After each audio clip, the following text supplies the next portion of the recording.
Hello my friends, welcome back to the channel. Today I want to talk about the book, The Iron Kingdom by Nick Kime, as he continues to tell the stories of the Indomitus Crusade, as after the return of the avenging son, Robuta Guilliman, set sail to the stars as his father did millennia ago. Please beware, this review and my talking about the Iron Kingdom book will contain spoilers. They will not spoil the whole plot or all the story, but there will be spoilers. Do not continue if you do not wish to be spoiled.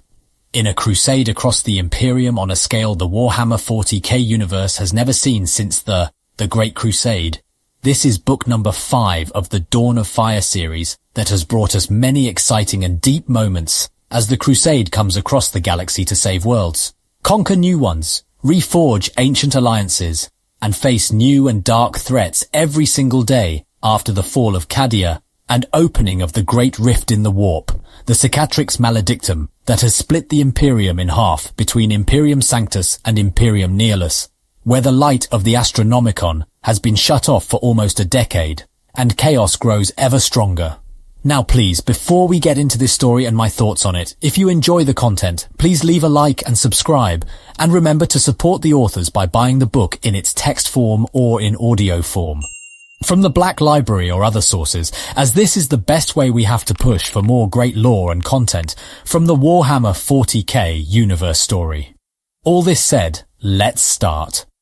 After the fall of Cadia, all the planets on the galactic east from the Maelstrom suffered the days of blinding the eternal night as the light of the Astronomicon shut off and the Great Rift formed.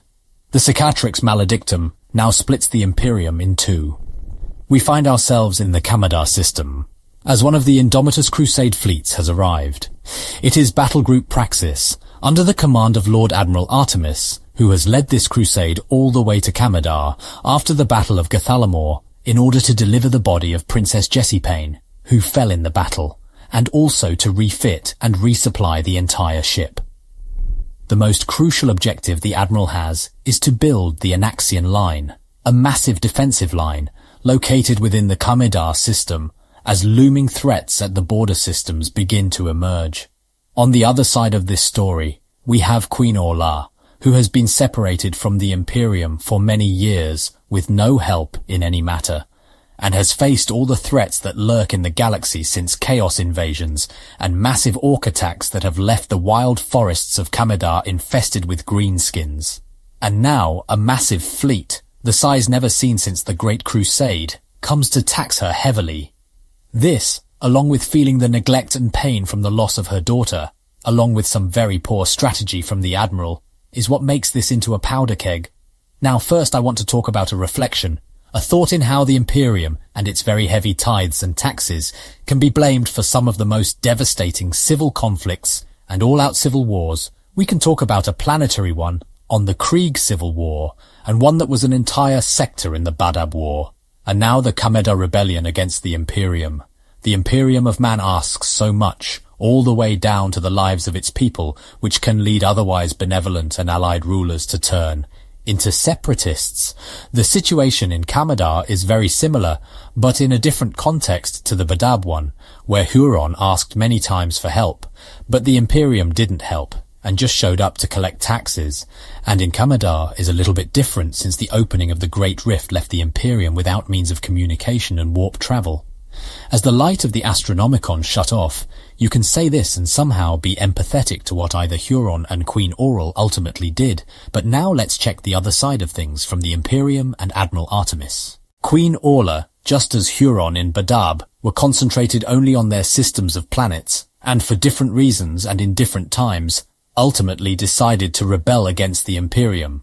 But the other side is that the Imperium is a galaxy-spanning realm, with million or more worlds, and even thought the tithes and taxes seem so devastating for planets in the Imperium. Those who see in a greater scope, and act in good intention like Lord Admiral Artemis and Segmentum Command, see that there are threats looming at the fringes. Big threats that, if not attacked by the Indomitus Crusade, could simply crash into whole sectors and destroy everything.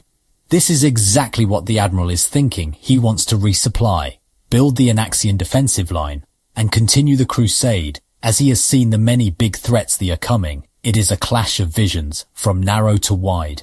And I gotta say, I side with the Imperium, because there is simply no chance for a separate system to endure without the big attack forces the Imperium sends to the stars. There is no time, and the fate of humanity hangs by a thread. Back to the book. So when the delegation of Battlefleet Praxis lands and several tithe collection teams are set into the multiple parts of the planet, they find the local population is hostile. They see the Imperium as invaders and thieves, see them as if they had come to loot. There are many riots because of this, and confrontations with the locals because of this. This is where we are witnesses to how Space Marines react to any and all acts of hostility from the local populations. In specific, the Marines' malevolent act with extreme violence against everyone. I may share my opinion on that particular chapter on a future video as they are seen as extreme. But I ask you this, have you seen the state of the galaxy? Anyway, that thing of course only lights the flame of conflict. But one of the side plots of the book is that Queen Orla has an alliance with a Black Templar chapter. These Astartes are a Crusader-based chapter. They are of Primaris founding, and they have an alliance with Kamadar.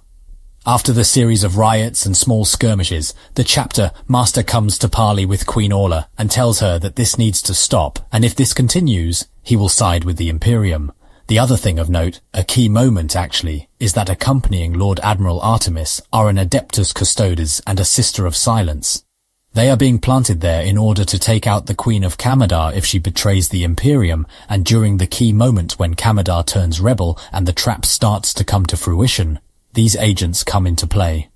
On a final thought, I want to say that, as the extremely powerful battle fleets of the Indomitus Crusade, almost on the level of the Great Crusade and maybe more, sail across the stars getting victories, saving worlds besieged, conquering new ones, the situation is so dire, not only in war, but also political.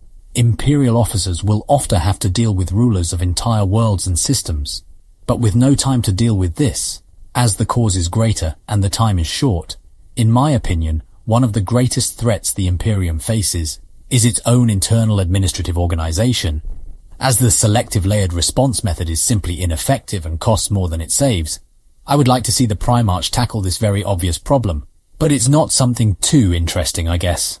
Anyway, this is the end of the video. Let me know what you think about this great book, The Iron Kingdom, by Nick Kime. What did you think? I look forward to reading your comments. Remember to subscribe for more content and leave a like if you enjoyed this video. And as always, keep the light of the Emperor burning. See you on the next one.